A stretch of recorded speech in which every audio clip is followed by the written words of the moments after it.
Alright troops, strong and conditioned, live and direct from the patio of pain. So guys, let's be honest here.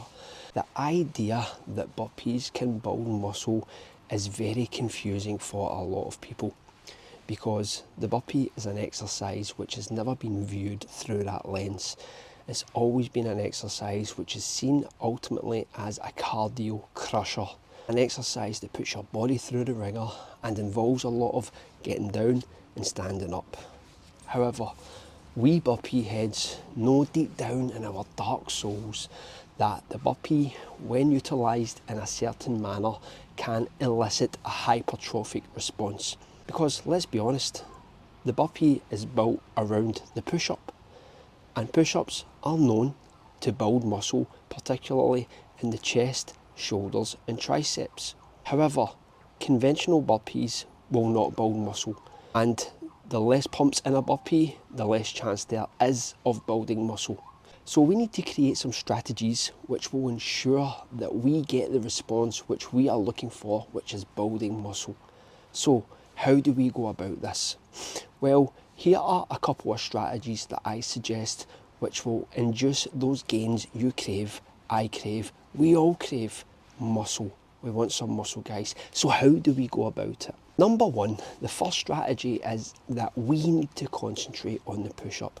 We need to master the push-up. And how do we master the push-up? Well, we master the push-up by making it more difficult. Now, this will probably defy normal burpee convention, which is to perform the push-ups in a relatively fast manner. And what we should do is focus on slowing the push-up down. And when I say slowing the push-up down, I mean the eccentric phase of the push-up. Now, the premise here is that we need to create mechanical tension throughout the body while we perform the push-up. And we can do that by slowing down the negative to around 2-3 seconds and try and maintain tension on the body while we perform the push-up. Now, you know as much as I do that it's probably going to take a lot of push-ups until we elicit that response. If that's the case, then so be it. However, slowing down the negative portion of the push-up will ensure that by a good few reps, we will start to create the tension that we are looking for, which will elicit the hypertrophic gains which we crave. How do we go about this? First off, we do sets of push-ups to failure. Every push-up will contain an exaggerated negative aspect. That should take round about 2-3 seconds. That's a good ballpark figure to start off with. However, feel free to go slower if you desire. What we want to do then is start to get to the point where the push-ups become difficult and they start to slow down on the concentric phase, even though we're still generating the same force to get back to that starting position. At that point, the reps become effective and they start to build muscle. This approach is going to allow you to become more adept at performing the push-up, which in turn will transfer into our burpees, because let's be honest, the push-up is the hardest phase of the burpee. Not standing up, not getting down to the ground, it's the push-up. I know this through experience. Most of the people I teach in fitness classes struggle with the push-up. Most of the people who comment on my page struggle with the push-up. However, performing our push-ups in this manner is going to allow us to master the push-up. The next strategy involves two different burpees. It involves the Navy SEAL burpee and the kickout burpee. The Navy SEAL burpee and the kickout burpee are quite unique in the respect that because of the transitions, namely the knees to chest with the Navy SEAL and the kickout when we bring our legs in, back and out, it forces us to perform a full range of motion push-up. What this also allows us to do is bring progressive overload into play. And we do this by utilising the kickouts or the knee movements to keep form accountable and ensure proper form is created. Now, with the Navy SEAL, for example, what you should do, in my opinion, is for one rep, try and do as many counts as you can in the Navy SEAL.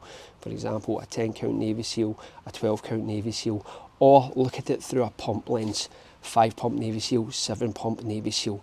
And what we can then do is, once we have established our max, we can half it, and then we can start utilising that amount of pumps. What you then want to do is turn that into a set format. So for example, if you are doing a 15 pump Navy SEAL, you would go for 10 sets. That would bring you up to 150 push-ups. But at the same time, every single rep is going to take you close to failure, especially as you start to accumulate reps. And over time, you can then start to add pumps on gradually.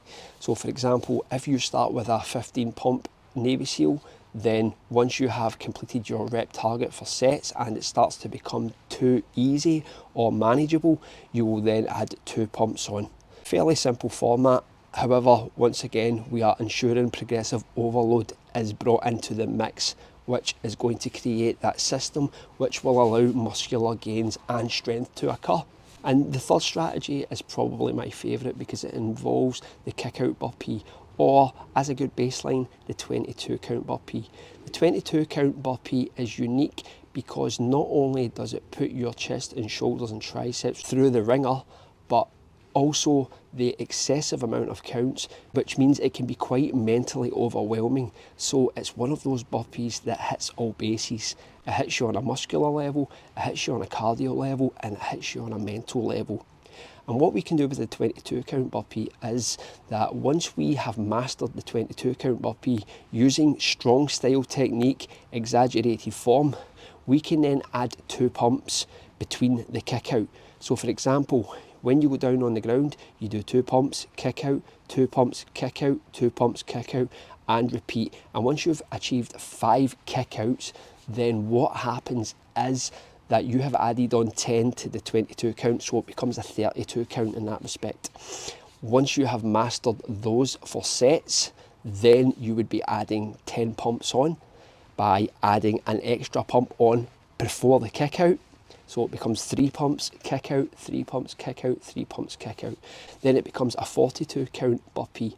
Then you add more on, and by the time you're doing 5 pumps between kickouts, you are going to be entering the land of gains. No joke, try it for yourself, it's absolutely brutal. So guys, those are 3 strategies that you can perform with burpees if you're looking to build muscle, because ultimately if we can achieve reps where we are slowing down involuntarily when we are performing the concentric phase of the push-up, then we are in the effective rep zone. And once we are in the effective rep zone, that is when growth will occur. So anyway guys, hopefully this is easy to understand. If not, leave a comment and I'll explain it further, or I'll try and get your head wrapped around it. Because at the end of the day, it's all about helping you guys. It's all about helping each other explore the burpee and trying to milk everything we can out of this beautiful exercise. So once again guys, thank you for listening, thank you for staying strong, and thank you for staying conditioned.